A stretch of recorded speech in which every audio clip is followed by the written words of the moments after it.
Hello students, welcome back. आज की हमारी इस क्लास के अंदर हम डिस्कस करेंगे उन सभी स्टूडेंट्स के लिए जो सिक्स क्लास के स्टूडेंट्स हैं और साइंस का उन सभी का पेपर हुआ है और वो आप सभी 28 फैब 2025 को जो पेपर हुआ है उसकी आंसर की को जानना चाहते हैं, या फिर वे सभी स्टूडेंट्स जो बॉयज हैं और अगला उनका पेपर होने वाला है, सो किस तरीके के क्वेश्चन आएंगे और कैसे आंसर उनको लिखने चाहिए। तो आज की नई वीडियो उन सभी स्टूडेंट्स के लिए मोस्ट इंपॉर्टेंट रहने वाली है। तो चलिए अपनी इस वीडियो को हम स्टार्ट करते हैं।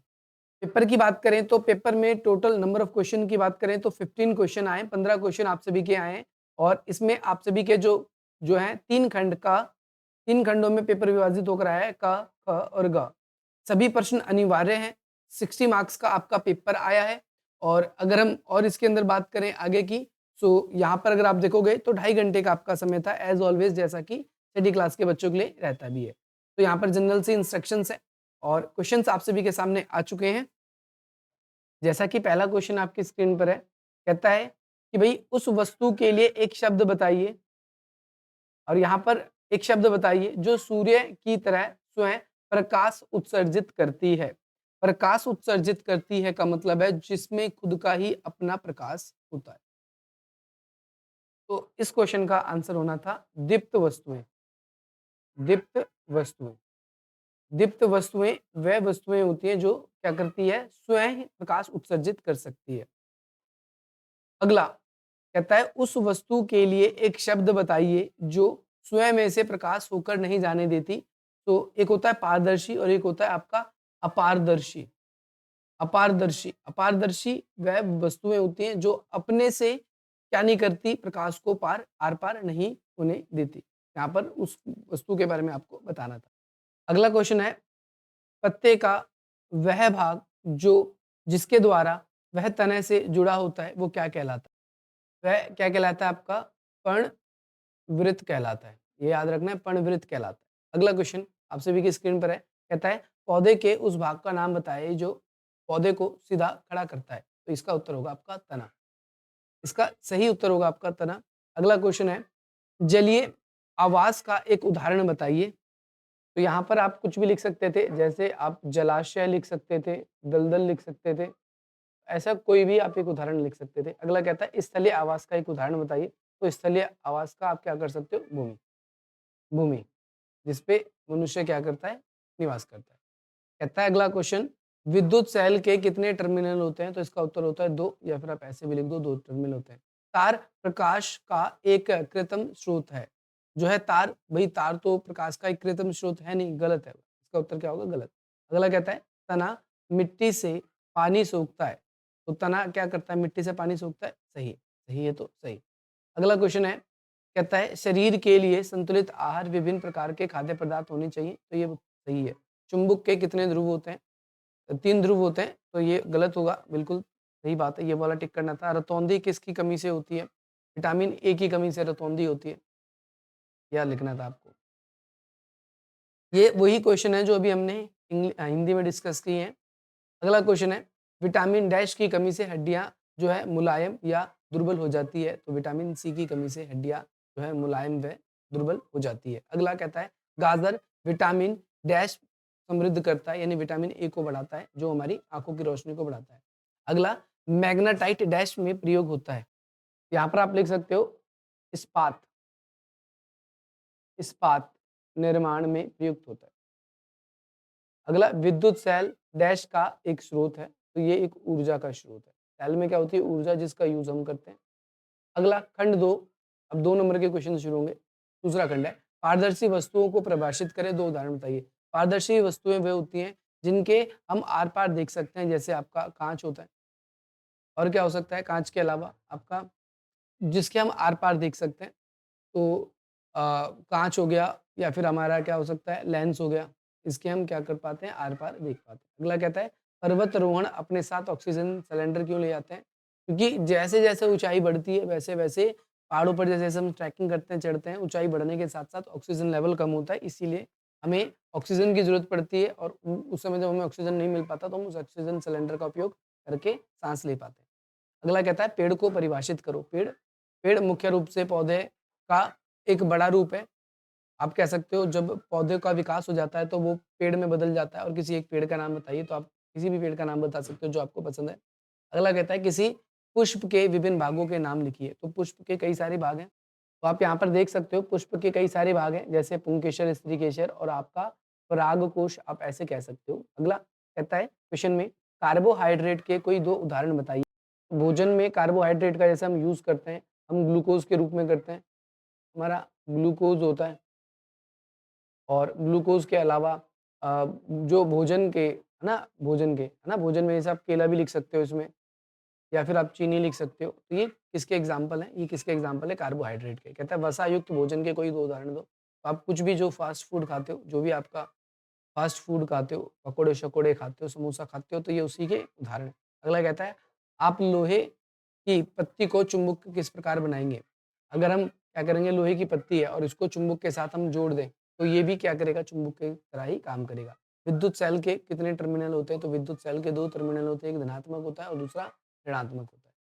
याद रखना आप सभी को, ये वही क्वेश्चन है, सारे के सारे आपके इसमें बताए गए हैं, इंग्लिश में बताए गए। अगला कहता है, हमें सूर्य की ओर सीधा कदापि नहीं देखना चाहिए, क्यों? क्योंकि अगर हम सूर्य की तरफ ज़्यादा देखेंगे, तो सूर्य की जो रोशनी है, वो बहुत ज़्यादा होती है और उससे क्या होगी, हमारी आँखों की जो देखने की क्षमता है, इतने तेज़ प्रकाश को नहीं होती, जिसकी वजह से हमारी आँखें भी खराब हो सकती है।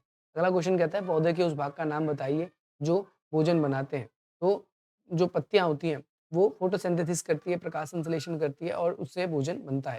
कहता है, उस प्रक्रिया का नाम बताओ, तो क्या हो जाएगा आपका? प्रकाश संश्लेषण संश्लेषण। प्रकाश संश्लेषण हमारा क्या हो जाएगा, वो भाग। कहता है पौधे के किस भाग को आपका स्थिरक कहा जाता है और क्यों कहा जाता है? स्थिरक मतलब जो पौधे को स्थिर करता है, जैसे तना होता है और पौधे को स्थिर करता है, इसीलिए इसको स्थिरक कहा जाता है। एक आपका आरोही लता का उदाहरण बताइए। जैसे मटर, खीरा, ककड़ी, ये सब क्या है, इसी के उदाहरण हैं। आप यहाँ पर ये लिख सकते हो। अगला कहता है कि पौधे के उस भाग का नाम बताइए, पौधे के उस भाग का नाम बताइए जो मिट्टी को पकड़ कर रखता है। जैसे तो सीधी-सी बात है, पौधे का वह भाग जो मिट्टी को पकड़ के रखता है, उसका उत्तर होगा जड़। और वाष्पोत्सर्जन को परिभाषित कीजिए। वाष्पोत्सर्जन का मतलब क्या होता है? पौधे में जो एक्स्ट्रा वाटर होता है, वो पत्तियों के थ्रू रंध्र के रास्ते वो बाहर निकल जाता है, उसे वाष्पोत्सर्जन कहते हैं। अगला क्वेश्चन कहता है, क्षण चुंबक पर ध्रुवों की पहचान के कोई चिन्ह नहीं है। आप कैसे ज्ञात करेंगे कि वह उत्तरी ध्रुव में या दक्षिण ध्रुव में? तो हम क्या करेंगे, जो क्षण चुंबक है उसपे जैसे नॉर्थ और साउथ नहीं लिखा, तो कैसे पहचानेंगे? तो हम क्या करेंगे, छड़ चुम्बक को लेंगे और उसे किसी धागे से बाँध देंगे और उसको लटका देंगे। वो 2 डायरेक्शन की तरफ आएगा, वो एक नॉर्थ होगा और दूसरा साउथ होगा। हम इस तरीके से उसकी पहचान कर सकते हैं। याद रखना आप सभी को। दूसरा कहता है, चुंबकीय पदार्थ क्या होता है? चुंबकीय पदार्थ वे पदार्थ होते हैं जो लोहा व निकेल को अपनी तरफ आकर्षित करता है। 2 चुंबकीय पदार्थ और 2 अचुंबकीय पदार्थ का नाम बताइए। तो चुंबकीय पदार्थ कौन से हो जाएँगे? जैसे लोहा लोहा और दूसरा क्या हो गया आपका, निकेल, निकेल। तो ये आपके चुंबकीय पदार्थ हो गए, अचुंबकीय पदार्थ में आप प्लास्टिक या लकड़ी कुछ भी लिख सकते थे। अगला कहता है क्वेश्चन में, आपका भाई एक विद्युत स्विच की मरम्मत कर रहा है और उसे क्या सावधानी बरतनी चाहिए या क्या सावधानी आप देने की सलाह दोगे? तो हम सबसे पहले कहेंगे कि भई उसे रबड़ के दस्ताने या ग्लव्स पहनने चाहिए। दूसरी बात, हम क्या कहेंगे कि उसे या तो लकड़ी पर या फिर प्लास्टिक के ऊपर खड़ा रहना चाहिए ताकि उसे करंट ना लगे। दूसरी बात कहता है, और हमें जब भी हम उसकी मरम्मत करें तो किसी न किसी हम टूल का यानी किसी औज़ार का इस्तेमाल करेंगे। तो वो प्रॉपर अब हम ये चेक करेंगे कि वो पीवीसी का बना है कि नहीं, उससे करंट फ्लो पूरी तरीके से ना हो। जैसे प्लास या फिर हम टेस्टर का उपयोग करेंगे, पहले हम देखेंगे सावधानी से कि उसमें से कोई करंट फ्लो तो नहीं हो रहा और उसके बाद ही हम उसको मरम्मत या ठीक करने की सलाह देंगे। कहता है आपका शरीर विद्युत का सुचालक है या कुचालक? तो हमारा शरीर जो है विद्युत का सुचालक है। क्यों? क्योंकि हमें करंट लगता है और हमसे करंट फ्लो भी हो सकता है। अब ये वही क्वेश्चन है जो अभी हमने हिंदी में डिस्कस किए थे, वो इंग्लिश में बताए गए हैं।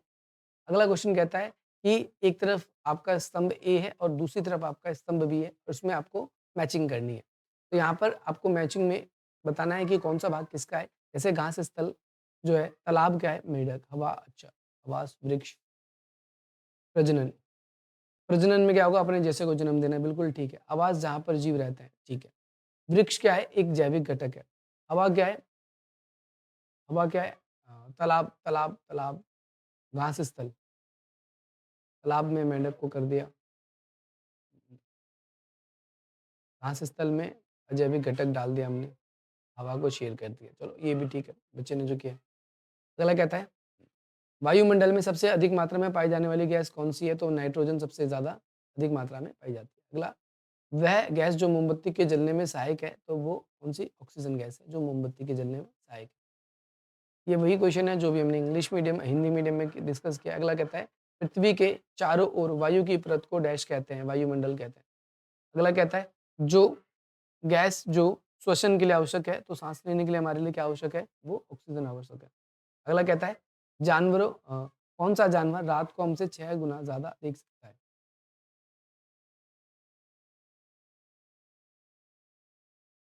देखते हैं, क्या क्वेश्चन में कहता है पूरी तरीके से। हाँ, कहता है जानवर अलग-अलग इंद्रियाँ होती है, वो सूंघने तक महसूस कर सकते हैं, कभी जानवर दूर मीलों तक देख सकते हैं, सुन सकते हैं। 6 गुना ज़्यादा हमसे देख सकता है, तो भई कुत्ता ही देख सकता है। अगला कहता है कि शरीर का वह अंग जो पुष्प को सूंघने में मदद करता है, वो तो नाक होगा, बिल्कुल, बिल्कुल सही क्वेश्चन का आंसर दिया बच्चे ने। अगला क्वेश्चन देखते हैं, यहाँ पर यही सारे आपके इंग्लिश मीडियम में बताए गए हैं। यहाँ पर कहता है कुत्ता डैश से अपना क्षेत्र चिन्हित करता है, लार से, मुँह से, खून से, पसीने से। डैश से अपना क्षेत्र चिन्हित करता है, चिन्हित करने का मतलब है उम उम उम, लार से, लार आएगा इसका उत्तर। अगला कहता है कि कुत्ते की डैश की क्षमता बहुत अच्छी होती है, सूँघने की क्षमता बहुत ज़्यादा अच्छी होती है। अगला कहता है उत्तर प्रदेश के लोग किस फूल की सब्ज़ी खाते हैं?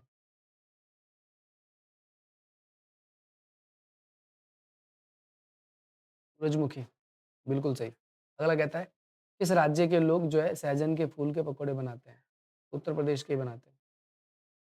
अगला कहता है, निम्नलिखित में से किसका उपयोग त्वचा देखभाल के रूप में किया जाता है? गुलाब।